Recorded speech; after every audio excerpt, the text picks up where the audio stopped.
Hello. Now, hopefully this stream goes live because I don't think I've done anything on YouTube today that would send out notifications. There's absolutely no theme for this stream, so if people want to ask questions, they can do. If people want to talk about stuff, like I said, it's best to keep away from politics and all that sort of stuff. But there's no theme in that regard. I was playing with some radioactive items quite recently.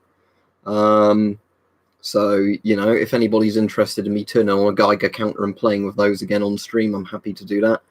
I probably won't use, although I haven't fully packed it away yet, I probably won't use the DP75 again for the minute, just because that can be a bit of a pain to get all that out.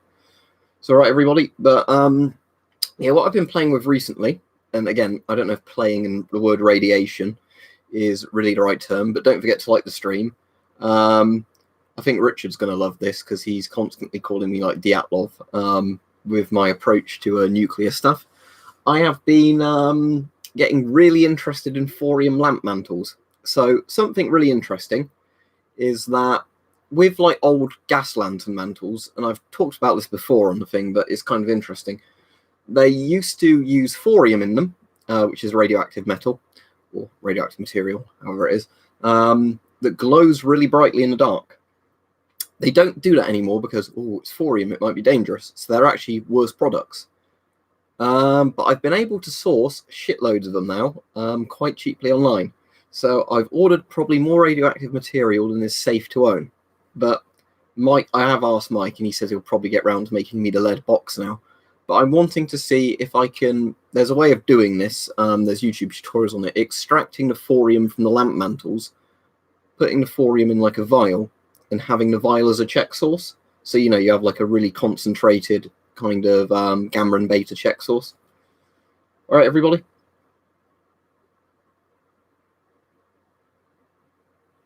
What do you mean, the Jewish guy, Beeben? That doesn't sound very nice. Or is there literally some... What? Right. If you... Right, Beeben, if you want to get them at a decent price, I will let you in on my secret. Go on eBay and look up what the check source ones look like, right? I'll show you the ones that are radioactive, and I'll get the Geiger counter. I've got them shoved in each other at the moment, because what I'm using them for is to get my dosimeter pen to finally move. So here's 6 lamp mantles, but I've got another 50 on order for less than I paid for these. Right, so let me show you. So where's my mini monitor? That's my SOXO1M. Where did I put it? What does the dosimeter say? Right, there it is. Okay, so let's turn this on. I'm still a bit confused by what you mean, Beeben. Just randomly just bringing up, like, there's a Jewish guy who offered me this. It sounds like you're being a bit anti-Semitic, but I'm sure you're not. No, I don't have a 4-lens NVG. So, anyway. So, thorium lamp mantles. There's 6 here. So, what you need to look for is there's 2 variants I've seen commonly, but you can get them a lot cheaper if you don't look for people selling them as a check source. Let me just check them on the floor. So, it's these looking ones, the ones you want to go after. Now, this one I think is slightly more active. If I show you of the Geiger counter. So, if I show you this one first, so it's mostly beta radiation coming off of this. There's a bit of gamma, but if I, do this. No, I'm certainly not planning on having children. But this isn't high in terms of radiation.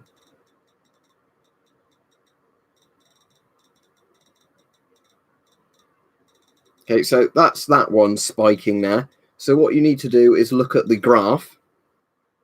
And then if you look at the graph on this one, when the graph comes up again, you'll notice, see, it's a higher spike.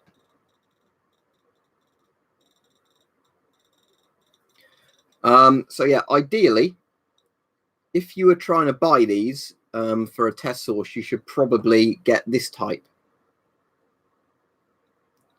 Yeah, get that type. But here's the thing. These are also radioactive, and you can get these in bulk a lot cheaper.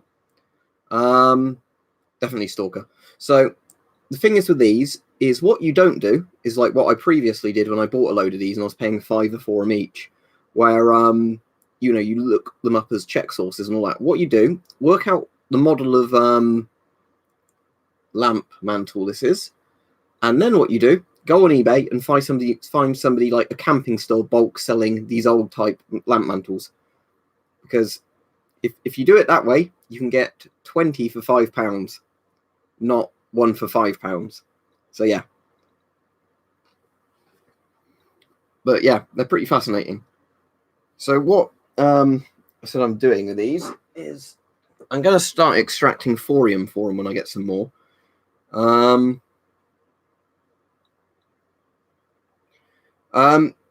B-Store sent it me, but he only has a couple, because I think the EU has some sort of regulation, annoyingly, about you can't ship stuff like thorium to people. So I'm assuming it's just when he bought a load of DP66s in bulk, one or two of them had the check sources on. But he's going to need it back from me, he said, eventually, because he uses it to calibrate the Geiger counters before he sells them. So, well, what you can do with thorium, you get these, you put a torch to it, as in like a blowtorch. They burn down in powder, and then what you do with the powder, you like crush it up, and then you've got your thorium, essentially salt. So yeah, I mean, I've got all these obviously together as a check source, but if you wanted to use it as a check source and you wanted to make the least danger possible, keep them in a plastic bag, because obviously if a little bit flakes off and gets into you, that will cause a lot of trouble. And I'm not wearing a respirator or anything while handling this. Somebody's going to go, wash your hands. But yeah. So let's just all chuck them into this other one as like a bag. I think the only reason this one's more radioactive is if you look at it, notice it's like a smaller mesh on this one, whereas the others are like a bigger mesh. I think that's the only reason it's more radioactive. It depends what you want them for. Thorium isn't very useful for making nuclear bombs. That's why it was never investigated properly, sort of in the nuclear program. But why thorium is interesting is that apparently it can be a very good energy source if you built the plants to utilize it. Yeah, they're radioactive when they're new, and these would stay radioactive for is it 14 billion years? Thorium has a pretty long half-life. Yeah, right. I'll explain why they're radioactive. I might even be able to demonstrate it, but I don't know if this will go well, because I'm not going to take proper safety precautions, and I've never tried this before. But right, so let's get a single one of them. You would normally do this in a lantern. Now I need to get a lighter, and you'll understand in a moment, if I get a lighter and put this to it, why it's considered such a good thing, and why they used to put it on them, and they should still, in my opinion, because it's really not dangerous if you're using it normally. So what I want to do is just get a lighter with a soft flame. I do not want anything that's going to make a massive flame that might actually start making thorium flake apart.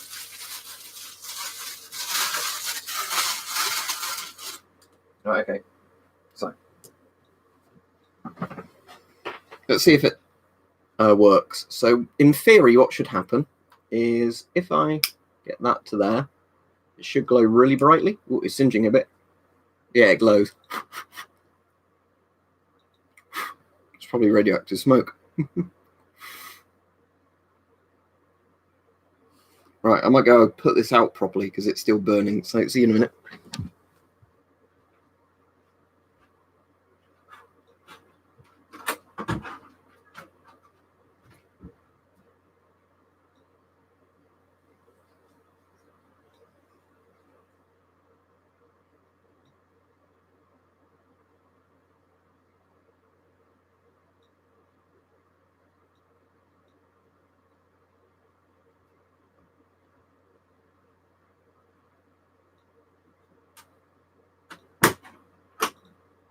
Right. Yeah, let's not try that again. But yeah, see, I had to put that out properly. Anyway, is it still radioactive? Yep.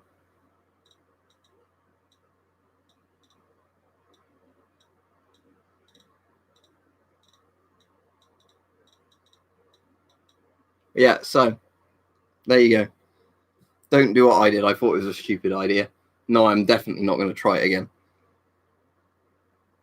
So yeah. The reason anyway they were used in lanterns is, you can find videos where it's in a proper lantern set up properly, is they glow really brightly when there's flame on them.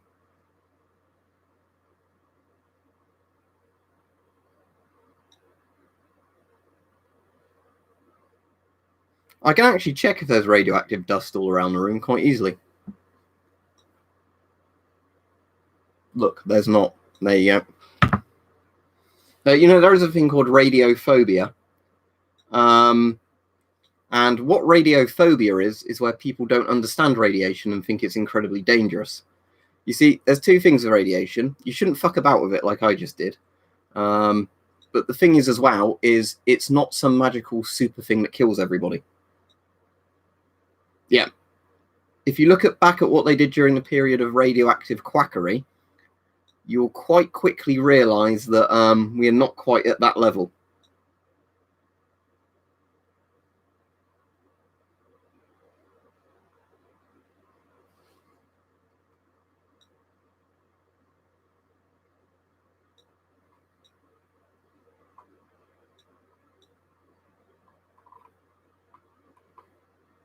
You said that earlier ice cold and was still on, so I don't know if you're taking the piss. That's because the people who said those things had no qualifications whatsoever to say them.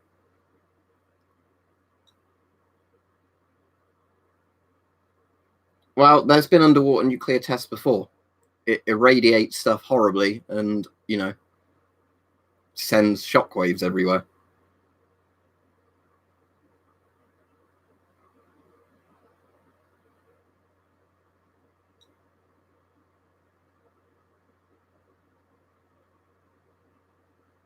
What do you mean by old paint?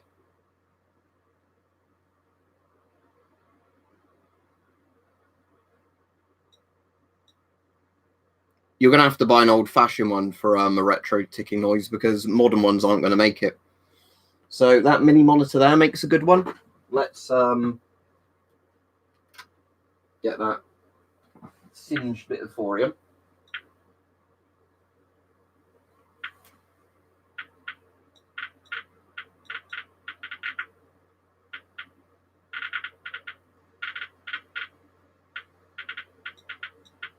Yeah, see? But yeah, this is my most active one out of them.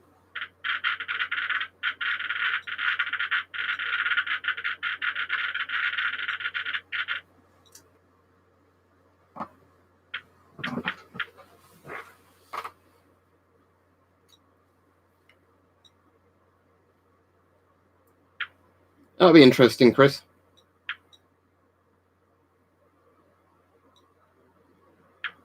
What do you mean, what about a surplus one? Do you mean what models of surplus Geiger counters make the ticking noise really nicely? Soviet DP5 series Geiger counters and the Polish DP66s. As much as the Polish DP75 is a nicer Geiger counter, it doesn't really tick in the same way. It kind of makes little beep, beep, beep, beep, beep, beep noises. The mini monitor, no idea of the age, because it was when the ones used to be made in the UK. It was sent to America, then sold back.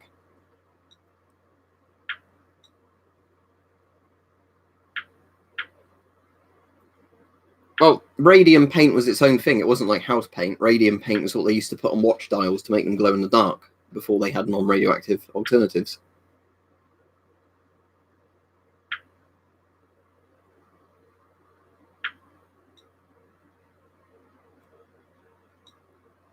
I don't know what you're on about, Benzie. If you mean How Much, that's a song from Command and Conquer, but I don't know what it has to do with China.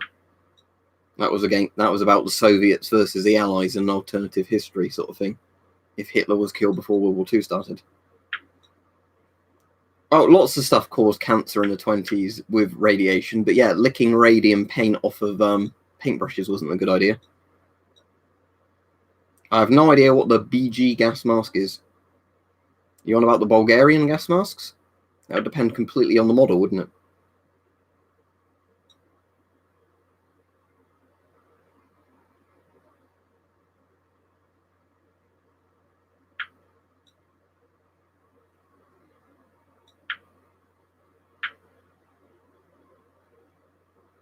180169 as far as I'm aware.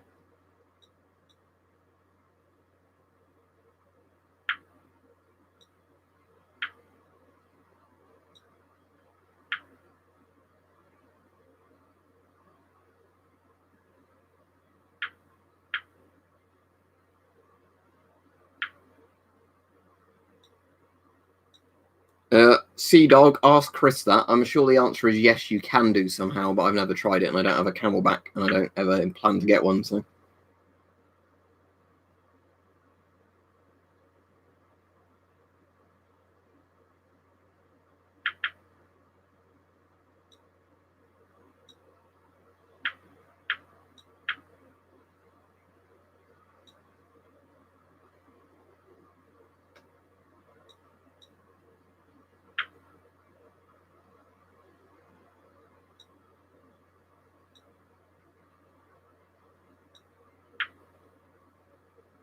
Make sure you buy ones that are in date and they're well sealed. But I can't really comment on that. It depends how long the dates are or whatever. You know, if it was... No, I actually don't have any old flashlights that are military ones.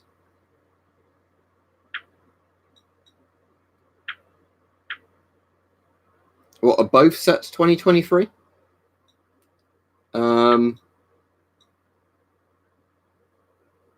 I would personally go for the one that's properly sealed, because otherwise you don't know that somebody's not pulled the plugs and just put them back in.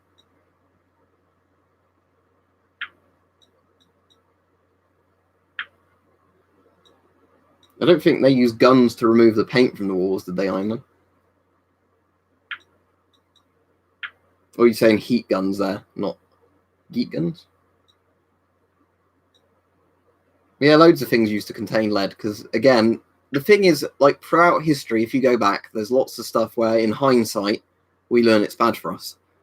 But I kind of don't like the logic of old time people were stupid because they use these materials. It's like there'll be plenty of stuff in the future that they'll think we're idiots for using today. Oh, heat. Okay, yeah.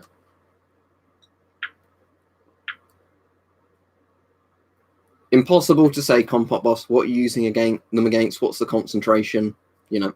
There's no answer, basically.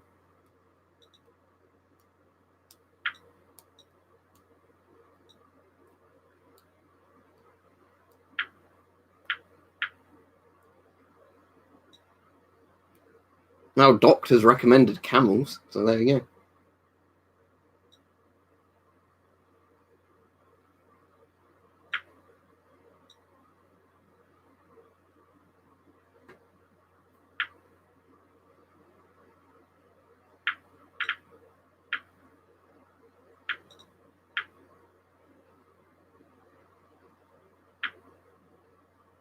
All right, Tech Storm, I haven't seen you on in a while. That's a good idea, Richard. Yeah, well, I mean, not a good idea to use them, but yeah. But as we were saying, Richard, the issue is like the other day where I went on talking about that for ages. I did a video on that rebreather thing I hadn't done a video on yet today. And basically in that video, I'm like, right at the start, I'm not going to use this rebreather as in set it all up and use it, you know, and don't do that if you don't know how to use a rebreather, I haven't been trained to do it and all that. Because otherwise you'll get somebody whinging, probably still get them in the comments, I'll get somebody whinging in the comments going, why didn't you plug the rebreather in and demonstrate it properly?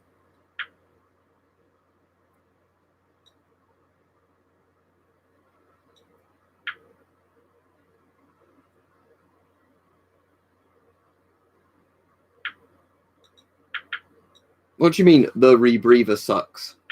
What's wrong with rebreathers? You know, they're built for very specialized purposes.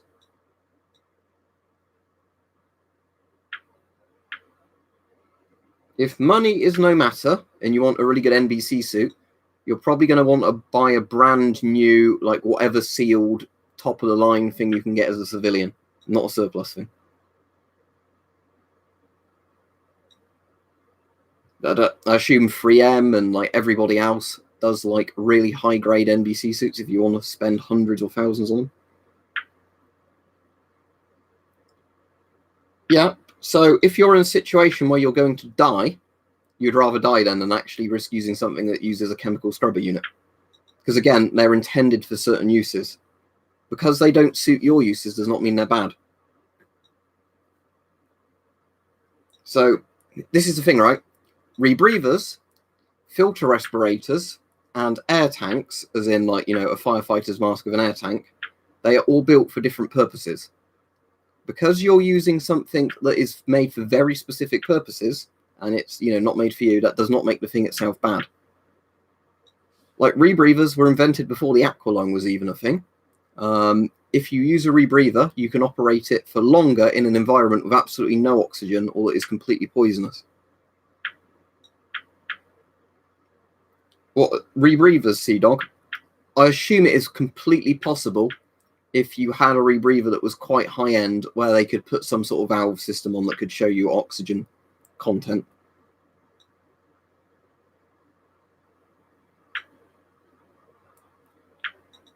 What I do, Shock PC, go on Amazon, type in RD40 filter, see what gets listed. Same with eBay.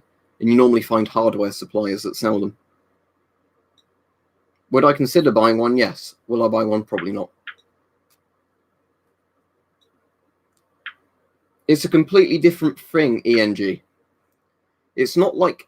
The thing is, a rebreather scrubber doesn't literally contain something like asbestos. A rebreather scrubber makes a chemical reaction happen, which basically takes CO2 out of air. The point is, if you're not trained to use a rebreather, you don't use one. RD40 is the, like, sort of civilian sort of industry name for 40mm NATO filters. Yeah, exactly, Ernie. This is the thing. If you're a diver trained for it, rebreathers are perfectly fine. You know, there's all these things. Yeah, no problem, Shock. So yeah, this is the thing, because this annoys me of a lot of stuff, right? Is if there is something that is built for a certain purpose, and it is being used for that purpose, it might be very good.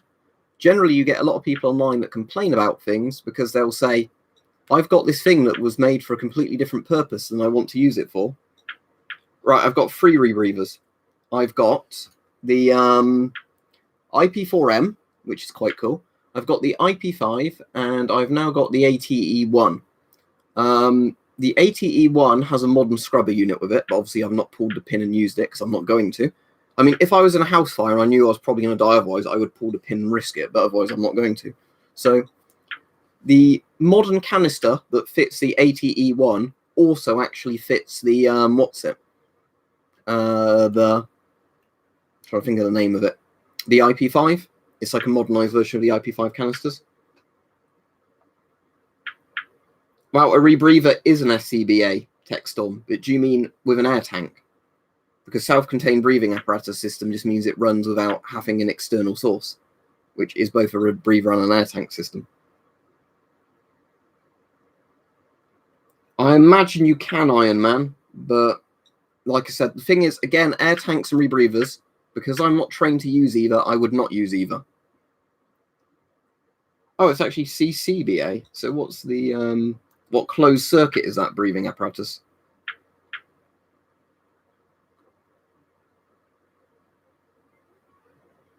Yeah, like I said, I am not trained to use either, and I wouldn't use either.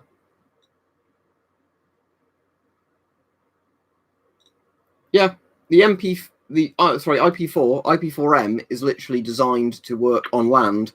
Actually, this is why it has a voice diaphragm on it. Yeah.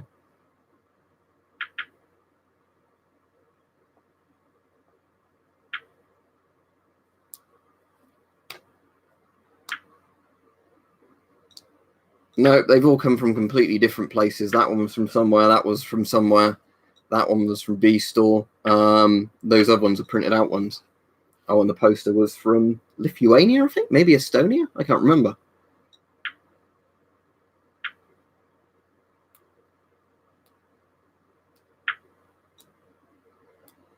It depends what you're referring to. That's 3 inches. I think if it's your cock, you're going to disappoint a lot of women. If it's an EDC knife, that's probably fine. Yeah, of course I've seen They Shall Not Grow Old. I've seen it on Blu-ray as well. Yeah, very good. I mean, very sad, isn't it? And sort of horrific, but yeah, definitely worth watching.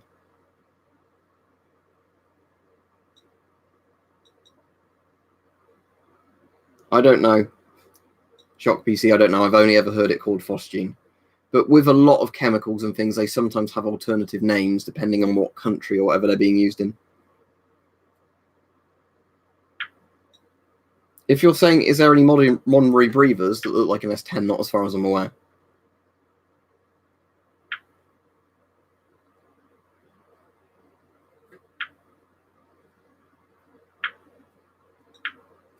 Right, I'm waiting for some proper things in the chat now, rather than people just putting weird comments in there.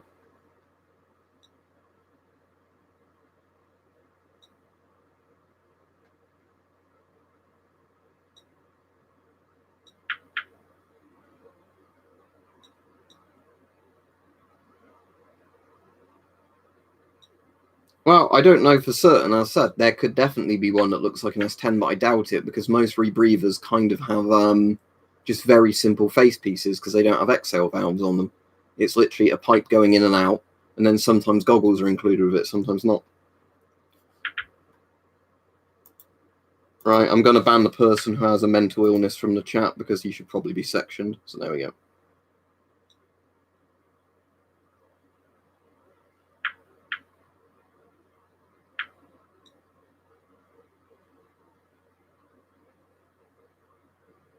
I don't quite get that, Martin. Why is it going to be in the exclusion zone if it's in Sweden? The exclusion zone was in Ukraine and a bit of Belarus.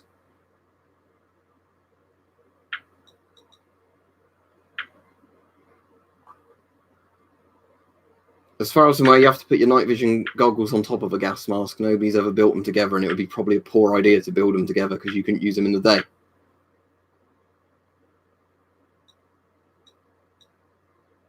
It was a conspiracy theorist saying World War II didn't happen.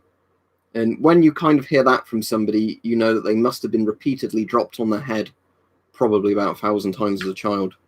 You know, I'm kind of worried that that person has access to the internet. And I know they're probably just joking, but I don't give a shit. I think it's very disrespectful when people say stuff like that didn't happen. Yeah, but regular nuclear power plants don't explode, right? Chernobyl is very interesting because Chernobyl is basically every single thing that can go wrong with a nuclear reactor going wrong. I think we were going on about this at the end of yesterday's stream, but there's 2 nuclear incidents that are worth looking up. So there was 3 Mile Island, which was America's worst nuclear disaster. And then there's Chernobyl, the Soviet Union's worst nuclear disaster, also the world's worst nuclear disaster, full stop, by fucking miles. Fukushima's now actually ranked 2nd, but at the time, prior to Chernobyl, 3 Mile Island was considered the world's 2nd worst, even though I'd probably argue the wind scale fire might have been worse in some ways. But yeah, 3 Mile Island, what happened there was, because of all the safety procedures they put in, although not all of them worked perfectly, the actual radiation that got outside of the plant, you know, that people would have been exposed to if you lived in the nearby area, was about, I think it was 3 to 9 millirem, wasn't it? To give you some idea what 3 to 9 millirem is, that is literally in the range of about 4 to 10 millirontgen. So, millirontgens, right? Let's work this out. I'm going to have to... I can't be bothered to plug that one in and use it, but the point is that 3 to 9 millirontgen is a fucking tiny number. Chernobyl was about 12 to 15,000 rontgen per hour. So the point is, when you do nuclear power properly, if something goes horribly wrong, like it did at 3 Mile Island, you know, not much fun. The thing is, that means they're ignorant, doesn't it, Martin? This is the thing. You get lots of people now that still campaign against nuclear power. The people I find really stupid, right? And I don't want to say this in a really insulting way. It is just something that fucking winds me up non-stop. Is the people that are all about, oh, we need to save the earth, green energy, blah, blah, blah, blah, blah, and they're really opposed to nuclear power. Nuclear power is the cleanest, least harmful type of energy if you do it properly.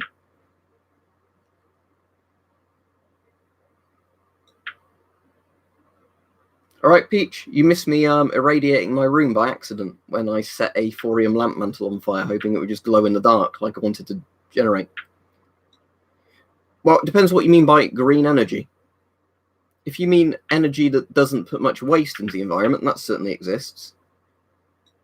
It depends. Again, it depends on you. But nuclear energy is very green. Nuclear energy is also very cheap, so it is green energy. Nuclear is literally, you get stuff that reacts with itself, and that stuff basically creates heat, which turns a turbine. There is no coal being burnt. Solar doesn't create bad side effects. Again, it depends. If you put solar panels on your roof, you are going to save a lot of money. There's a lot of problems like building massive wind farms that fucking break down all the time and like kill birds and stuff. I have a big problem with people, you know, like, oh, let's just build more and more wind farms. But in terms of like solar panels, there isn't much wrong with them. And again, I know some solar panels do not create a lot of waste. What, are you referring to the batteries? But simply making a solar panel does not basically pump out coal, like, you know, like smoke non-stop. Yeah, hydropower is nice and simple. Water flowing turns a turbine, creates electricity.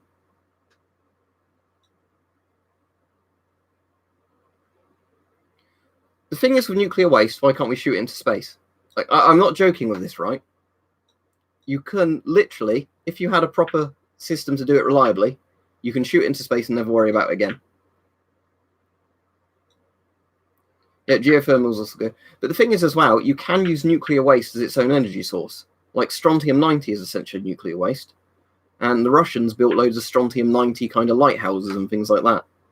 So you basically get nuclear waste and recycle it.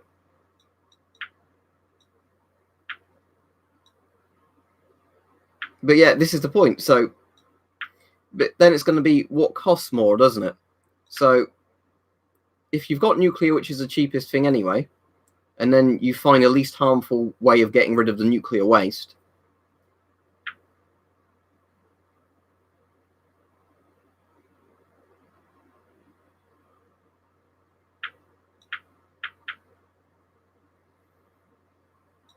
yeah, but most power plants are expensive to build. You're without a massive sort of budgetary kind of commitment, you're not going to get any sort of good power. Most of the Cold War sort of proxy wars I find interesting, but World War II I find a lot more interesting than World War One.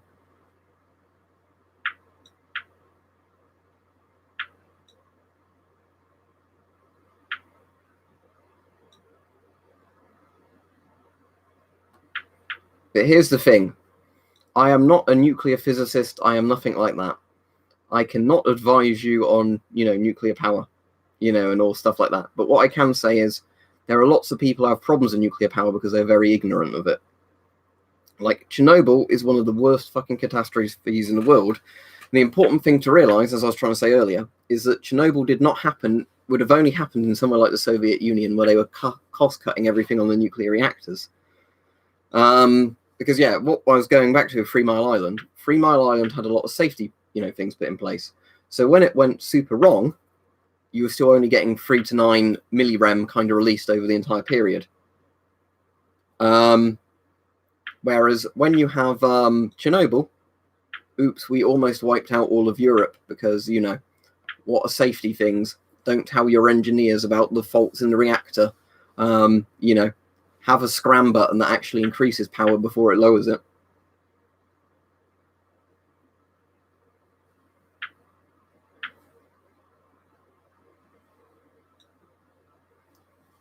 I mean, in theory, you could make a massive, like, railgun, couldn't you, that can send stuff into space? That's like a concept that's been proposed in lots of sci-fi type stuff before, and it would work, in theory, if you could build one big enough, I guess. But again, I don't know, because I never found all that stuff very interesting at school. But, you know.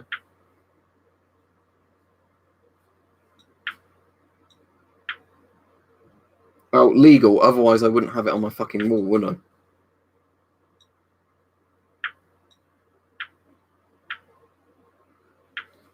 Thank you, Waito. I appreciate that. Right. I played the old Halo Combat Evolved, and I played Halo 2. I didn't play any of them after that. Although on Steam soon, they're releasing all the Halo games together, aren't they? Like a remaster. So I'll probably end up getting that pack then.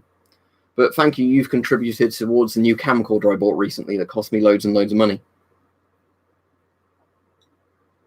No, that's only if it stays in orbit, Iron Man. Once something gets out of orbit, it will just keep going and going and going because of out of space. Yep, I bought a £1,000 camcorder the other day that should be arriving Wednesday. Wow, was it you that asked me that the other day? And I said I basically don't have any rare camos. So I already answered that, didn't I, in a comment? I haven't played Team Fortress. I've played Team Fortress. Team Fortress 2 used to be alright until they fucked it by putting loads and loads and loads of updates and that kind of just ruined the gameplay balance. TF2 was good originally because it was basically Team Fortress Classic but simplified. But then once they started adding all these classes where you could change their equipment that made them not even the class they're meant to be anymore. You know, like if you had Heavy have an item on that made him run fast, it would decrease his health. That's ruining the point of a class-based game.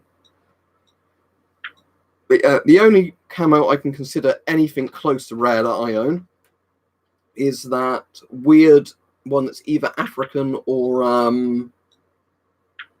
think it's like Burma or Myanmar that made it. And it's one where people constantly argue online when you do a video on it where it actually comes from.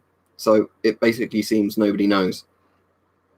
But it's kind of a bit like Rhodesian brushstroke, but it's not that. So it's like, you know, one of those lizardy kind of brushstroke patterns, but it's one that's kind of, you can find a couple of nations that use this camo, but not really who invented it.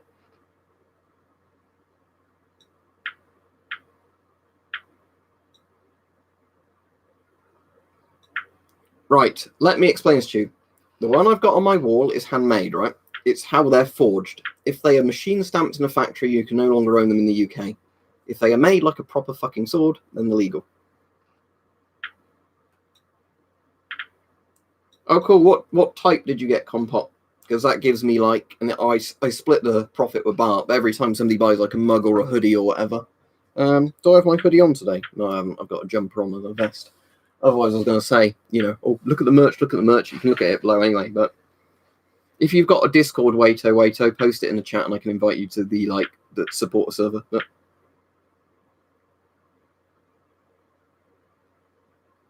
what did they actually do with them then, Chris? Because I've not, like, really read up on it. Because I know somebody said, I can't remember if it was on, like, the Gas Masks official Discord one or if it was on mine, that some of them had, like, different clasps on or something. That's, like, the only thing I can remember. Thank you. This is just a cheap jacket. It's literally, like, one of those forestry kind of lumberjacky, you know. They're not even brilliant jackets. I just like these because they're quite comfortable. And you can add them kind of like another jumper in the winter. Sadly, there's no way I can do it if you buy merch, because how it works, when you give me money on Patreon or whatever, support me on Patreon, I can literally privately message you on Patreon. If somebody does a super chat, I can see their account name here. If you buy something on Teespring, it just tells me that somebody's ordered something. That's all I get. But yeah, anybody that buys anything, it does help me out because, as I said, you know, it all supports the channel, and I basically, all the money I get, I reinvest. Oh, thank you very much, Waito again. You've now paid 1% of the camcorder, I think, in dollars, but I do appreciate that. Let me sort that out for you now. So yeah, that's £1,000. I know $1 and £1 are not equal, but yeah, $10, 1%. So, you know, I do really appreciate that because, again, it just, you know, it means the videos are nice for everyone. I've already bought it, but, you know, it means I've got some of the recouped sort of costs coming back a bit faster. It's not accepted it. It says the capitalization might be wrong, or it might be the spaces. Let me try it with capital W's. No, not Waito_Waito. Double check it for me in a minute, please, so I can actually add you. Or has it not got an underscore after the last one? Let me try it like that with out an underscore. No. Right, you have to get back to me with what your correct spelling is for your username.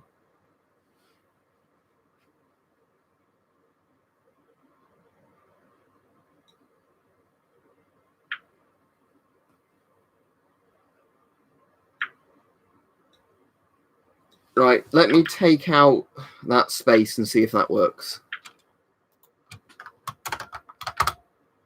Yep, that worked. Thank you. Right. Thank you for the person who said that. That might have been the problem a few people have had where they've tried to give me Discord IDs and it's had something slightly wrong with it.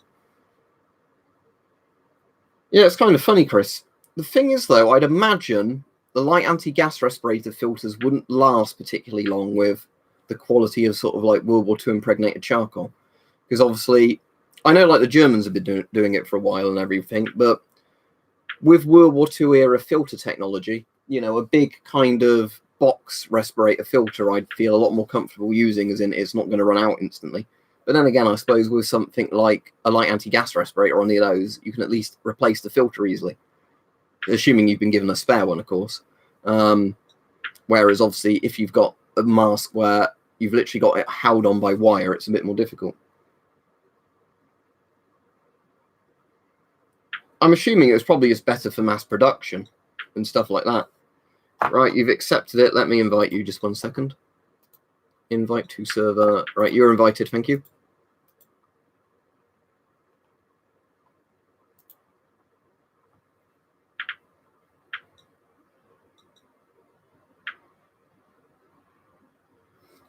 I have not used the WZ2000. I think there's some videos on ballistic tests on YouTube, so I'd say watch that. See if the liner looks like you'd find the liner comfortable. See how it performs in a ballistic test. Make your mind up if, those two factors match up with the price. Yep, but at the time, that was kind of a good thing, because the whole idea was it worked as a very efficient particulate filter. A Polish Kevlar helmet, Ernie. So where you had things like, was it the WZ 50, which was like their SSH 40 copy? The modern ones are like the Kevlar ones. They look quite nice helmets, but again, they're very Pascut based. I think there's one Polish helmet that looks gigantic though. Like somebody took a Pascut and just, massively inflated it. But I have a feeling when I watched a ballistic test on one of the Polish helmets, and I can't remember which Polish Kevlar helmet it was, it did perform fairly well, like Pascut levels, where it can pretty much stop most pistol rounds, but it's not going to stop a rifle round. Yeah, World War I was horrible. World War II was also horrible,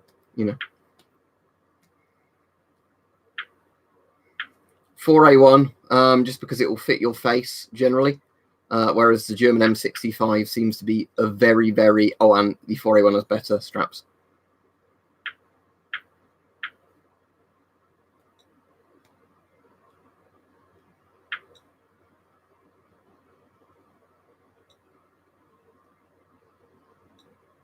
See you, Ernie.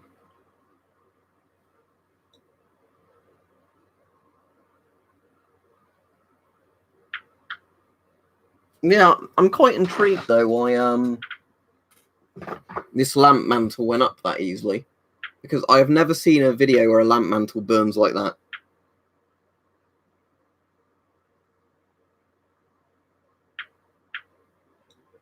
Oh, like the Walther 2000, that massively clunky sniper rifle. I think it was meant to be very accurate, wasn't it? But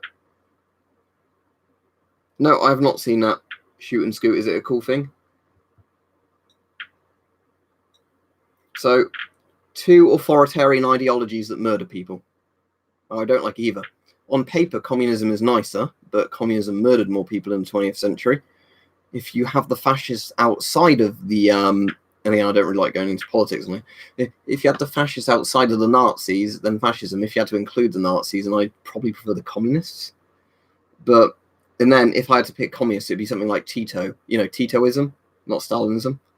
Oh, you missed me setting one of these on fire by accident, Hype, and having to run out the room to throw it in the sink because it was burning. So, yeah, I burnt a thorium lamp mantle. Because I've never seen these burn before. Whenever I've seen like videos of a flame being put to thorium lamp mantles, they normally, glow. But oh.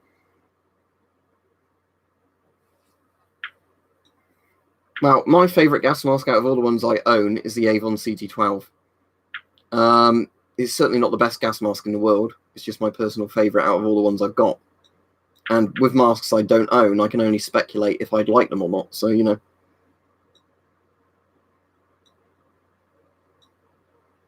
Cold War respirators I generally like, just because it's where they got obviously a bit better functionally than World War II masks. And, it's not the DP5, it's the mini monitor in the background. Yeah, this one burnt. I put a clipper lighter to it just underneath, and it, like napalmed. Yeah, but so does fascism, so does Nazism. Literally any authoritarian system lets the higher-ups do bad things. That's how those, things work. Yeah, it's got quite a chunky speaker on the bottom of it, and when you put on like a wooden surface, it's quite loud. Ooh. But yeah, if I make it go crazy, hang on, I'll have to untangle it from the grenades. The reason I like this one is because it's got the alpha probe on it. But again, it's not one for measuring high radiation levels because it's a so it only goes up to 2,000 clicks per second, or counts per second. So yeah, there's the little alpha micro window on it, or whatever they call it. So yeah, this one I burnt. Let's put that onto it.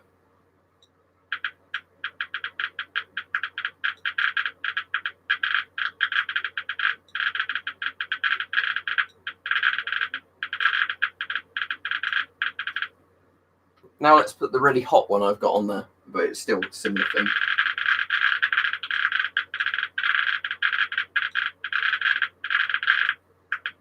And we could just put a massive bunch of lamp mantles on there all together. Yeah, here's the bit where it's funny.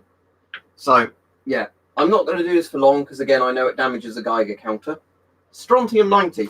Also, the Polish Strontium 90 is funny because it's a bigger Czech source than the ones the Soviets had. So, what I'm going to do, I want this to kind of be in frame. So, right, you can see that there, yeah, right? So, let's open the cover. Right, there we go. So, the wand, as you can see, is fairly far from it.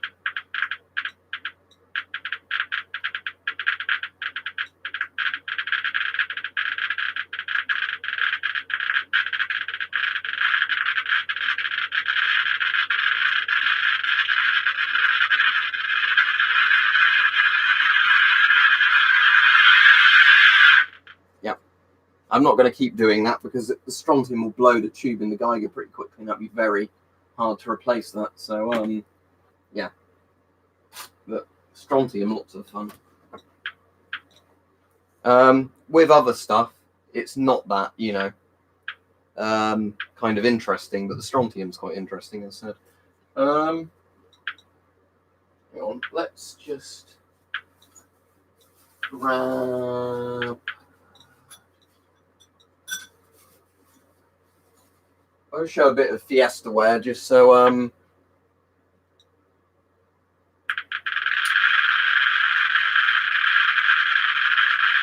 Fiesta ware can be pretty hot, but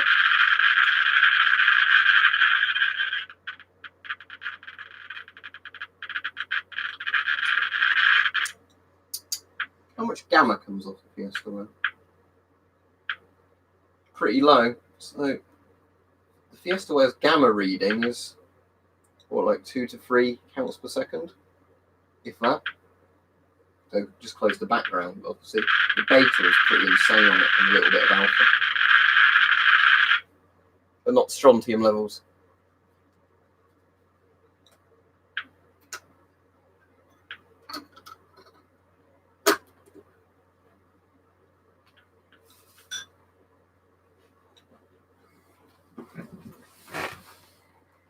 Yeah, somebody said before, could I do a Geiger counter ASMR video? So other than doing a video where I let one tick quite a bit without talking, that's me.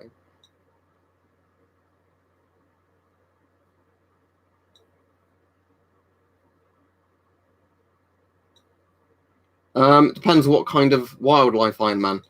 If you mean when can you see best with night vision by ambient light, when there's a lot of moon and starlight, if you mean certain animals, it will depend what hours they come out, like rabbits and foxes and that aren't always out at the same time.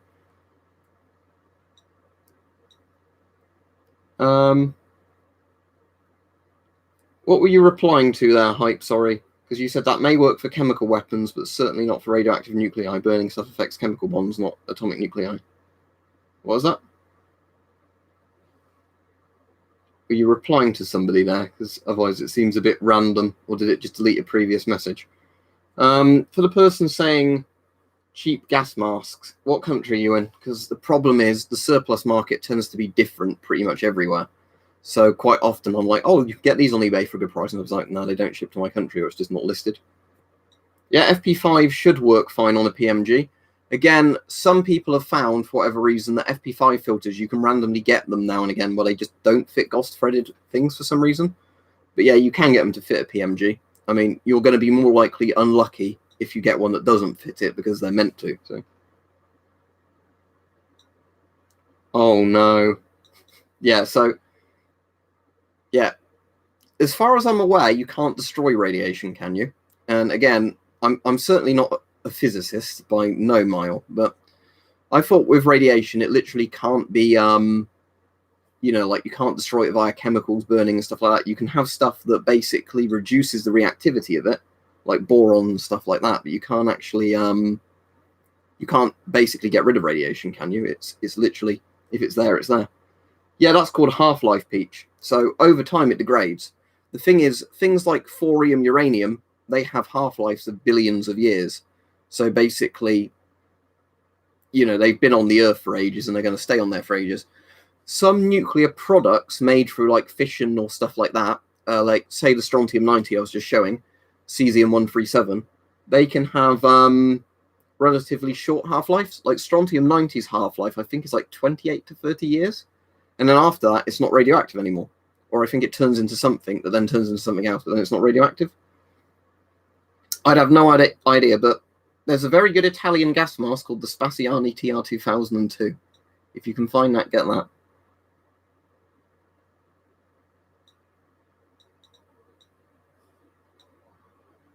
Yeah, I've got a bit of tritium, but it's a very small bit, so it's a bit boring to show you because tritium is very expensive just to buy on its own. So I bought a little bit for the novelty of it, but eBay, Alfie, go on eBay, just because there's a lot more choice.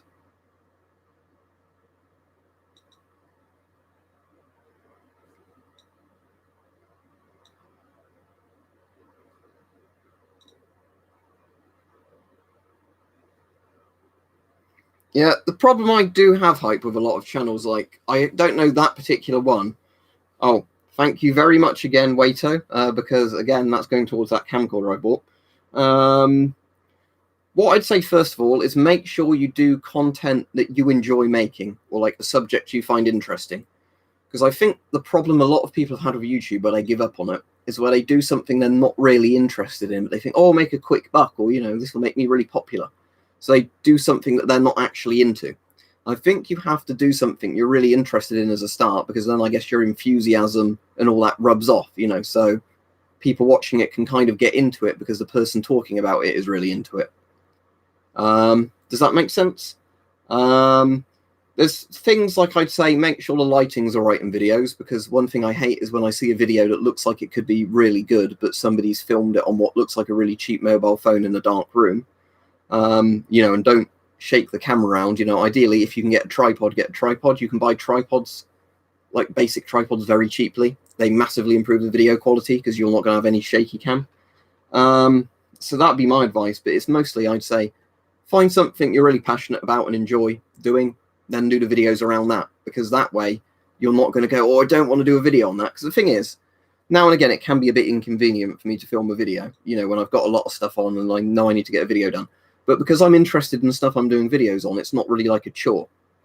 I definitely know some people who end up doing kind of like creative style work, especially if it's kind of being done on commission type stuff, where because they don't particularly enjoy what they're having to do, they find it gets very tedious and like demoralizing. Another thing of YouTube is don't expect to get anywhere fast. Just because I think if you go on YouTube and what a milestone of where you're going to get by a certain point, and that again becomes very, you know, you can get very disillusioned by that. But yeah, going back to what Hype was saying, sorry, yeah, it's like, I do know that the one that really annoys me is Thunderfoot. I can't remember what Thunderfoot originally started off doing, but from what I understand, he originally did know what he was talking about with his videos. Again, I don't want to do e-drama shit, but then he did that video about nerve agents where he's like, oh no, nerve agents aren't really dangerous. They're fucking weapons of mass destruction. It's like, has this guy never watched fucking footage of like sarin tests and like VX tests being carried out by the military? Does he not know what the sheep incident was? It's like, when Ron Shrieky or whatever they were called did the, you know, like not quite real sarin attack on the Tokyo subway. Yes, it only killed like a dozen people, like he pointed out in the video, but I guess he didn't look at how many thousands of people were hospitalized with temporary blindness and things like that, because it wasn't properly made sarin. And then I think he was doing a thing about how Chernobyl was radiophobia and nothing bad happened in Chernobyl. But I do know like friends who are really into certain subjects, and they used to like him, and they got pissed off of him because he just started talking bullshit for like, you know, kind of, ooh, look, this is a cool subject. But yeah. I was saying at the end of yesterday's stream, it really annoys me online when there's people who could give dangerous information to people. Because here's the thing, if you're burning stuff that's radioactive, couldn't you in theory just spread like radioactive contamination everywhere? Because you're not going to destroy radiation by burning it, as you were saying, but if you literally were like, oh, burning it gets rid of radioactive waste, here's some contaminated stuff, let's, pour petrol on it or whatever and set it on fire. As far as I'm, you're just going to make radioactive smoke go everywhere, aren't you? If you can get a Spaziani for a good price, Pug Station even, yes.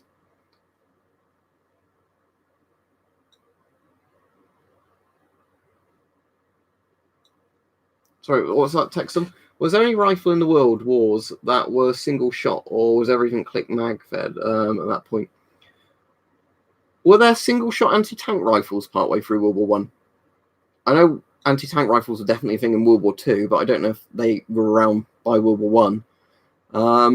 It wouldn't surprise me if there was some, but I am not really clued up on every single rifle ever used in World War One, and that there's especially some really weird prototype guns from World War One. All right, thank you for all the donations, Waito. You have paid 1.5% towards my very expensive new camcorder, so I really appreciate that.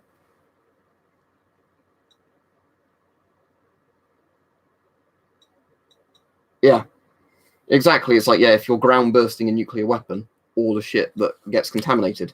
Again, like when I burned that thorium in my room, that is actually a bit worrying because I definitely inhaled some smoke there. I don't think it'd be all that serious because I think for the most part it was just singeing and, that was going up. Because as far as I'm aware, most of that is still technically there. Oh, wait, no. So, yeah, we have had quite a lot of that go. So, But, like I said, I don't want kids anyway. I've already got... Well, I would have worn a mask if I immediately got one on. My main thing was putting that out. Like, now's the time to go. I'll tell you what, I'm finishing the stream in a minute anyway, and I'll be out the room at that point and ventilating. I've had the heater running at least non-stop, so a lot of it has gone into there because the smell of the smoke dissipated pretty fast.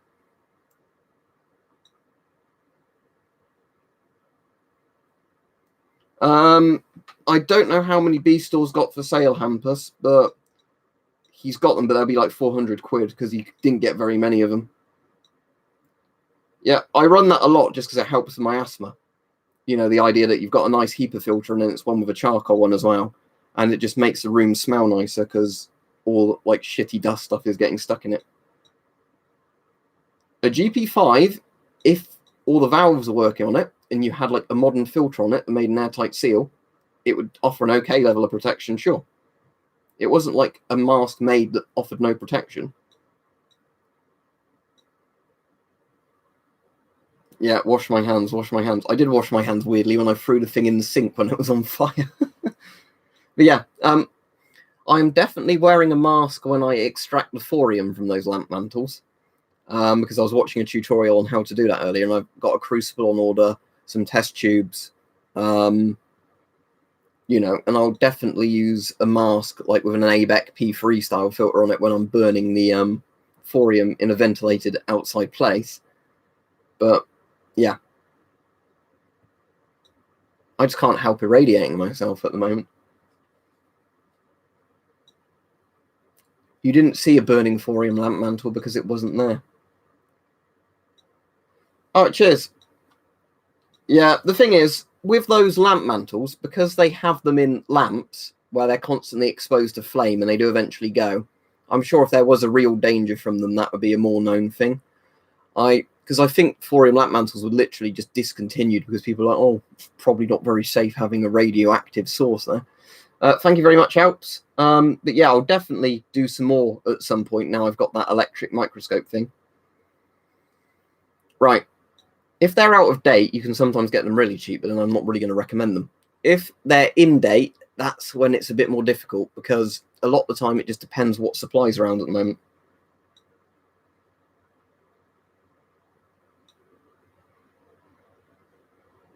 That's quite impressive, isn't it? But again, the problem with a lot of radioactive numbers is the only one I can really understand is Rontgens, or Rontgen, or however you want to pronounce it. Rontgen, I sort of saying, because he sounds like a German name, and he was a German. But the thing is, I find a Röntgen scale quite easy to understand. And I know technically some types of radiation should have a different measurement. But like sieverts, as much as sieverts, I get it goes microsieverts, millisieverts, sieverts, and a sievert is a really big dose of radiation. Microsievert's a tiny dose of radiation. The Röntgen I just find quite easy to understand because it's like a Röntgen. It's like a lot of old X-ray kind of stuff was around the level of 1 Röntgen, hence the unit. You know, so stuff that's in low milliröntgens isn't all that dangerous. When it's getting to the Röntgen scale, you ought to be worried. Once you go over 100 Röntgens, you're in a bit of trouble, and 500 Röntgens, you're dead.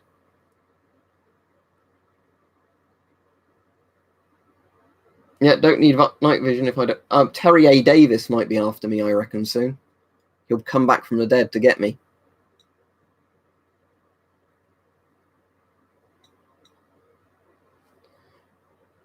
Yep. The thing is with NBC suits, if you want something cool, Hampus, that would actually work, and you can get it relatively cheaply, at least in Europe, get the old East German NBC suits. They're like cloth coated in rubber. They're not really comfortable, but they'll keep you very dry if you just want to use it as rain gear. And they've kind of got that cool old factor of being a rubberized NBC suit.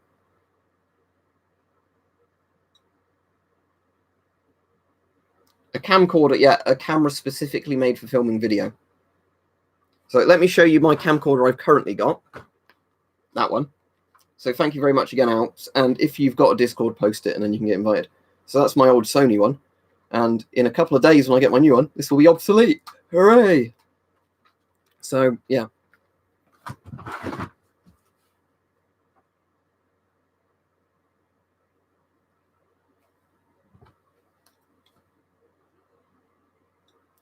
I swear it's never used to buzz as loudly as it does now. Don't know if you can hear that on the microphone, but it just buzzes. It irritates me. But yeah, I know this is a very primitive way of testing, but it's fine. I've seen worse.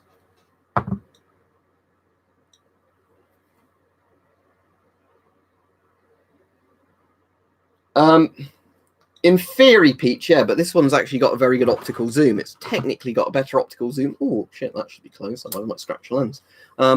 This has got a much better optical zoom in theory than the Canon one I'm getting, but I think that's because the Canon one is, a much better lens full stop. And although its optical zoom isn't... Oh, this is rattling now as well. Although the optical zoom on it isn't as good, I think in theory, if you compare them, it'd probably still look better.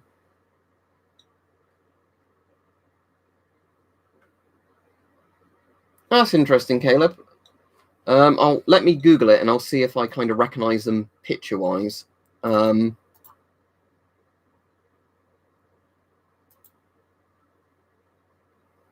problem is when I'm Google searching at that at the moment, it's not really coming up with anything. It's coming up with like loads of different Soviet clothes.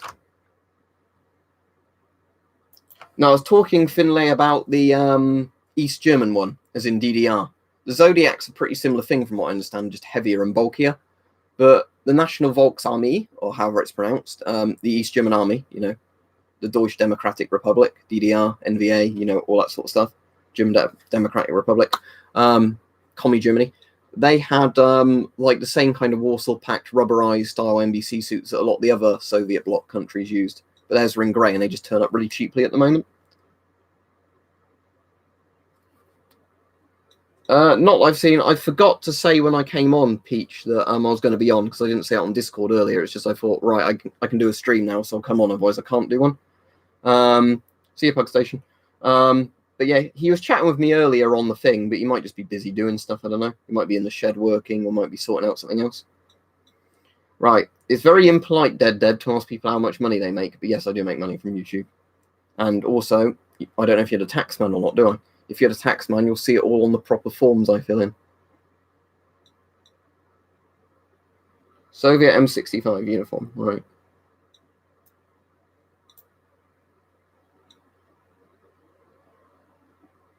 Yeah, that's the problem I found hype when I've looked up loads of different radiation things. They're like, oh, these are different measurements. Like they measure a different thing. Oh, so that's just like the standard khaki sort of Soviet uniform, is it? I do know that kind of thing. I didn't know they coated those in chemicals, though. But yeah, it's because yeah, obviously there's absorbed doses, isn't there? And then there's like, yeah, because like apparently you can't really convert. Well, this is a weird thing. You can, right, on the side of that Geiger counter. Not on the side, you can see on the other side. There's a conversion table, and basically, by going off the counts per second, you can work out what the unit is in like Rontgens and everything else, but you have to know what the source is, because if you don't know what the source is, you won't know. But yeah, that's what makes radiation stuff a bit frustrating to read about, is where lots of things are in different units, and you can't get an easy, conversion from one thing to another. Because even if it wasn't a totally accurate thing, it'd be nice if somebody said, well, it's probably roughly in this range, just so you know. Yeah. I think biology is probably a lot easier to understand in a lot of ways. I mean, I didn't enjoy any of those at school, but that's because we had science teachers that didn't really give a shit about teaching us anything. For the most part, there were a couple of good ones, but, it was ones, read this page on a textbook while somebody throws a paper airplane across the room and somebody else is, like kicking somebody across the room and all that sort of stuff.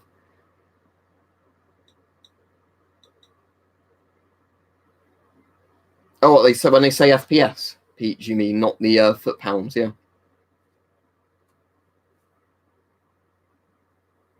I don't know. I think they're called. It's not L1 and L2. That's the Polish suits. Let me just get you one up, Hampus. Hang on. East German NBC suit. I don't know if there's a proper name for them. Right, here's one on eBay for £10. If you're not in the UK and you can't order this or whatever, try and find this where you are. But I'm just saying, over here, these are dirt cheap East German NBC suits, and for what they are, they're quite cool.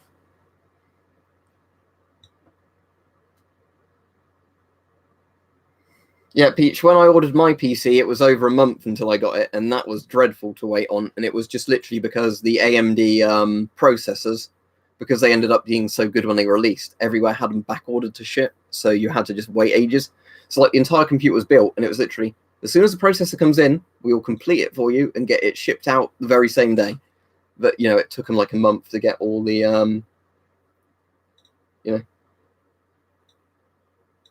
Yeah, those are good NBC suits for what they are. Again, you're not going to find them very comfortable if you have to wear them for a long time. But I do like the old commie block NBC suits because they just sort of work because they're a rubberized fabric.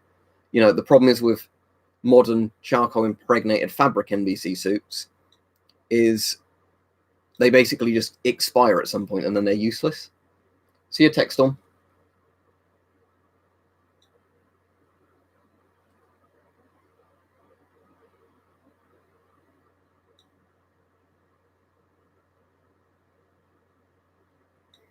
I don't know if you have to see the seller's listing for it. If both versions of it, there's one where the trousers are separate and one where they're joined together. Both versions, the boots are built onto the trousers. They're like fishing waders, basically. Whether or not the seller includes gloves with it is another thing, but there were East German mittens. But for not very much money, you can buy like West German NBC gloves, like French NBC gloves, British NBC gloves, American NBC gloves, and they're a lot better, as in, like properly 5-finger gloves kind of things. You could use it as a raincoat, Finley. It's hard to say, Alps. They used to be like £20 to £30, but they always seem to be a lot more now and harder to find. My favourite gas mask, Alfie, is the Avon CT12. The same it's been for like a couple of years. That's good. It'll still probably go over my head, a lot of that stuff, but the thing is, yeah, that's why I find physics quite confusing, at least in that thing, is where different things that seem very similar are measured in different things.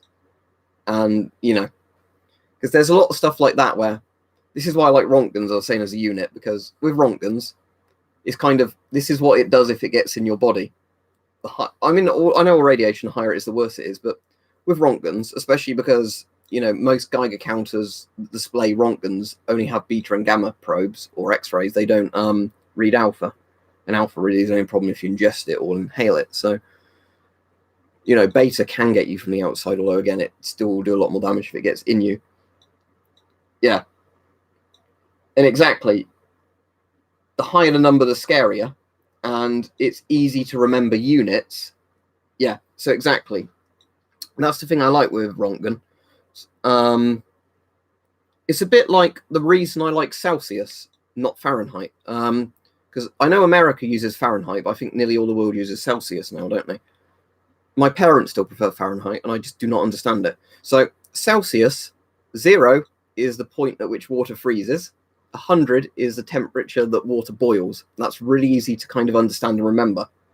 You know, so most of the time, the outside air temperature in the UK is between like minus quite not, you know, minus low numbers. So like -1, -2 at the coldest of the year, unless it's really cold. On the hottest days, it's like 30 something degrees. That's easy to understand, you know. Fahrenheit just starts on like some crazy fucking number, doesn't it? I can search that Hampus. I don't know which suit that is without looking. Oh, German Bundeswehr Geiger counter. Let me look it up, because I find Geiger counters fascinating, even if I don't really practically have room for anymore. I've been looking on a load of the on-vehicle Geiger counters recently. Oh, that's a sexy looking unit. It's got that kind of big metal case look to it. Right. Let me see if I can find a web page that will translate into English. Because there's a PDF in German on here. I can't read this, but yeah, I'll just have a look at some pictures of it. Because if I can see it right, so it's Röntgen per hour. That's good. Oh, it has a dosimeter built in. Yeah, that looks really cool. I'd say you'd buy that. It's got a speaker on the bottom as well, is it? Or is that a micro channel plate? I'll need to find a thing on it in English, but that looks fascinating, actually. I want one. So there's probably a good video on it somewhere on YouTube, but yeah, so it's got like a wheel that goes up with a dose. It's got your Röntgen per hour, like actual Geiger sort of screen on it. And it goes 0.5 Röntgen per hour, so 500 milli Röntgen per hour basically on the lowest setting. 5 Röntgen per hour, 50 Röntgen per hour, 500 Röntgen per hour. ALS, A and C. I guess ALS is off, is it? And I guess A and C are either checks or a very specific tube. I assume 500 Röntgen per hour would be the max measurement. If it goes from 1 to 5, then 500 times 5 would be 2,500, wouldn't it? So that's actually a very good Geiger counter. Again, with the 0.5 Röntgen per hour thing, you're not going to find loads of outside of quite high, you know, sensitivity check sources that will get the needle to move all that much, but it does look a very good unit. What sort of probe does it have? Do you know? I'm just seeing if I can see some info on the probe. Or does it just literally have an alpha, beta, gamma thing on the bottom? It looks like it just takes readings through the bottom. So I'm assuming it has either a beta and gamma bit on the bottom, or like maybe even an alpha bit. But I'd assume there's beta and gamma if it's a military Geiger counter. Yeah, 38 euros. Get it. It looks amazing. Yep, get it. GP5, get it. If you're looking at that, that looks amazing. All right, sorry, I was going to look that thing up for you, wasn't I, Hampus? So what was it called? Chernobyl radiation NBC hazmat suit. So yeah, oh, I did Google it and just didn't look it up. Right, so if it's the one B Store's selling, he sent me stuff for free before, so I'll probably be a bit biased, because obviously the thing is, I don't want to sound like I'm shilling for him, but because he sent me free stuff before and supported the channel, you know, I tend to try and recommend him, you know, but obviously if you want to buy from somebody else, don't buy from him. So which suit is it? Is that the Polish suit? Is it the Polish L1? Or which actual model suit is it? Hang on.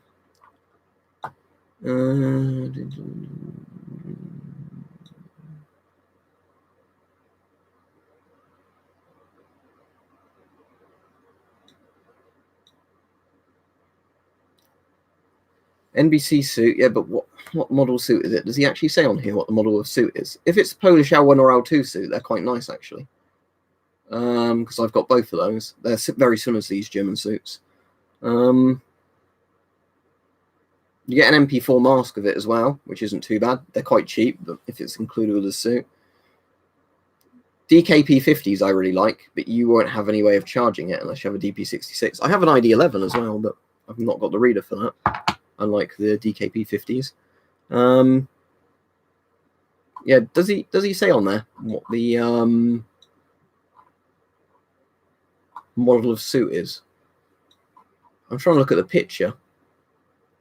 I'm assuming it's the Polish L2 suit, is it? I'm pretty sure it's the Polish L2 suit looking at the pictures, and that's all right.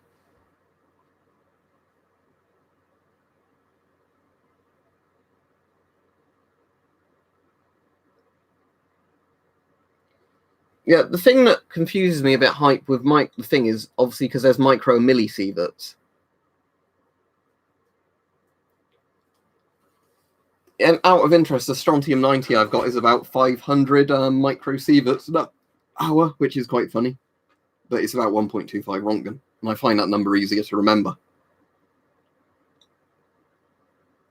It reminds me a bit of some of those British ones we were looking at the other day, but again, the British ones, like you're saying, they could break on the dial. That, you know, if it's German, it's probably going to be good because the Germans did make a lot of good stuff. Chris has said before, Shoot and Scoot, that the UK police CBRN suits are better than the British Army Mark IV ones, I think, but I've not got one, so I can't comment. But apparently it's meant to be quite a good suit. Hello, Schmid. Yeah, so as I was saying, Hampus, it looks like a Polish either L1 or L2 suit. I've got a bit, hang on, before I go off, just to show you. Right, I'll put the lighters down there. Right, the L1 suit. This is one half of an L1. Let me just get this out so you can have a look. It looks, I'm not sure if it's either the L1 or the L2. The difference is the L1 is separate trousers and top, but you get both with it. The L2 is where the entire suit is combined. It's the opposite of these German ones, where the first gen it's a one-piece suit, the second gen is a two-piece suit. So this is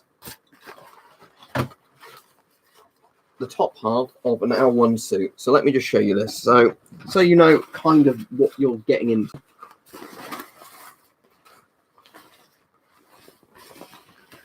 Personally, I would rather use this with the fishing waders I bought for it than the bottom trouser half of it, but there's nothing wrong with the trousers that come with this. It's just the fishing waders are a bit heavier duty. No, this is the Polish one, but again, they're very similar because, as I was saying, a lot of the Warsaw Pact stuff is similar. The Polish stuff is a bit better than the East German one, at least in regards to how it buttons up. Anyway, let me put on to show you.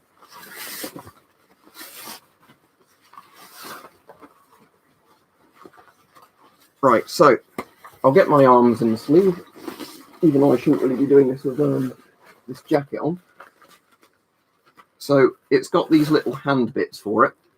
That's just so your hand doesn't slip down. You'd wear gloves on top of that anyway. But so I've got a load of FP5s that are right behind me that are still sealed. So just probably one of those, just because, again, in-date FP5s that are literally right behind me, just because I've run out of space in my filter drawer to put them there. So the hood is good on this because it works with a lot of masks. This one's got like an elasticated bit here, which you can probably see. So what you'd do, you'd get that bit and then do that up as tight as you need it. Remember, with NBC suits, you want it to be as tight as possible. The good thing of the Polish one is, at least if you're wearing gloves, you can kind of get these bits on. They require a bit of force, but it's kind of just got like a rubber spike thing. There we go. So that's that one. Then what you'd do is you'd have your gas mask on, obviously, and then this buttons up under. So before I finish the stream, let me just show you what this looks like, because why not? It would look like a good ending to the stream. So let me just pull that back again. Do I have a mask handy? There's only one there. Right. I'm not going to bother putting a filter on, but this is what it would look like.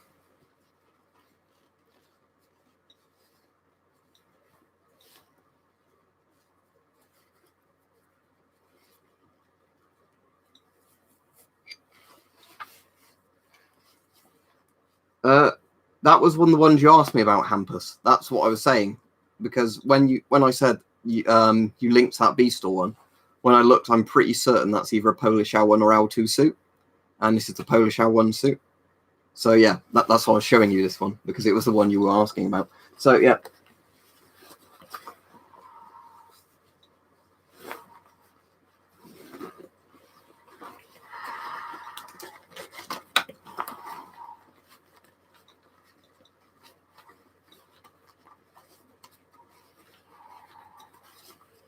Then it's just a case of getting this bit done up.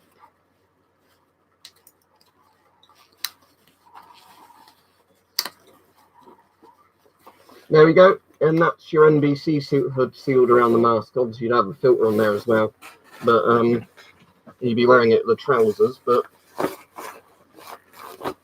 basically, that's how these Warsaw packed NBC suits work. They're just like rubberized cloth. They're not too uncomfortable. They'll keep you very dry. They're basically totally impermeable. Oh yeah, there's also bits on the front here, so you can just do that a bit tighter up if you want to. But that's not an open bit there. It's just if you want it sort of, I guess it's if you're fat or you're wearing a lot of clothes under it. Then there's a jock strap at the bottom as well. So if you wanted to, you can completely pull it up like that. Might make your voice go a bit higher pitch, but there you go. So yeah, I'll end the stream now. Thanks for everybody that's donated. I really appreciate it. But yeah. Right. All right, I'll answer that quickly, Finley. So let me just get this back off again so I can talk properly, and then I'll go. Right, so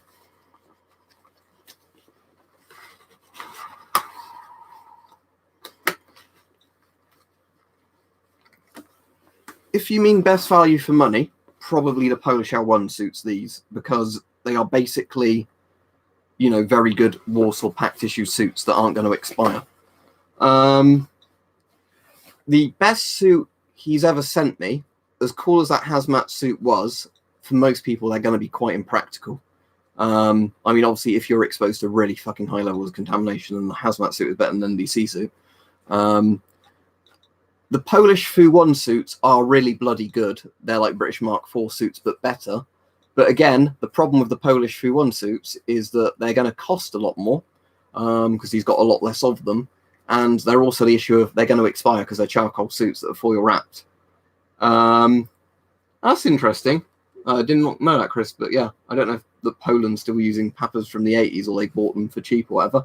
But yeah, anyway, so the point is that personally, I think you'd probably be happier spending less and getting something like this, just because I think for most people, these are the most easy and practical ones. That's annoying. Was that BBs that did that? Yeah. I suppose you can put duct tape, can't you, or some sort of rubber tape. But the thing is, I'm yet to see kind of a completely durable NBC suit, because the British Mark III and Mark IVs are kind of paper thin. They're more comfortable than some nations' ones. The most comfortable NBC suit I had for a while, and I thought it'd be like my favourite suit, was my German one, the West German one, or like the modern German one, which is kind of a bit like a British Mark IV suit, but not coloured. Thank you very much again, Waito. I really appreciate that before I go off. But the issue was with that one, that when I was testing it for a video to show the water impermeability, all of a sudden the water impermeability, whatever you want to call it, impermeability, failed. And it let all the water through. So, if that was an NBC scenario, you'd be dead. I know the suit was long expired, but I think the problem with NBC suits is they were never designed to be super durable. Yeah, that could be very likely. I mean, the East German ones compared to these, I think the rubberized material on is a bit thicker. But again, I don't think there is, from any of the NBC suits I've ever looked at, any that are going to be really, really durable. That hazmat suit is actually a lot thicker in the rubber. But, that's probably why it's a hazmat suit that works on an airflow system, not the suit you wear, because otherwise you just boil in it. But yeah. So, as Hype was saying, you're probably never going to get an invincible NBC suit. If there's like small imperfections in a rubberized NBC suit, you can probably patch them up with duct tape, like rubber glue, all that sort of stuff. But, you can also buy things like DuPont Taichem suits, but I really don't like the one I've got. As much as it's a cool orange color, it crinkles like a bag of crisps every time you walk in it. And it's kind of designed to be worn once, because a lot of it, rather than being like button-up bits, is kind of like double-sided tape on it. Anyway, as I said, I'll be going off now. Hopefully that's, hopefully that answers your question. But again, it's going to come down to what you want, generally, when you ask questions and stuff like this. That's the problem with recommending people, thanks like a lot of surplus stuff, is that some people prefer different things, and sometimes you have a good or bad experience with some piece of kit that, you know, because some of the funny things as well, just to point out with that, is sometimes it literally depends what factory or what batch number it was made at, made at or made out of. Because with some things, you can even find like the same piece of equipment from different production runs is of much higher or lower quality than other bits of the same product, in a sense. So yeah, personally, I do like these L1 suits. The L2 I like as well, but I prefer this one because I can wear it with fishing waders. And as I've said before, you also kind of have the option, if you really wanted to, buy some really thick, durable fishing waders as your bottom half, buy a really thick sort of oil skin stormproof coat as your top half. If you set that up properly, it might even be better than a lot of military grade NBC suits. But, again, I don't think there's a single right answer. And it depends really what your budget is and how likely you think you're going to need an NBC suit for an NBC scenario, as opposed to me, where I end up sometimes using it if it's just really, really heavy rain, as opposed to a normal raincoat, because this certainly keeps me a lot warmer and drier than using my normal raincoat. So, yeah, anyway, there you go. Goodbye, everybody. Hope you've enjoyed the stream, and I'll let you know if I start hacking my guts up over the next few days from inhaling thorium that was burning off that lamp mantle. So, not great, not terrible. See ya.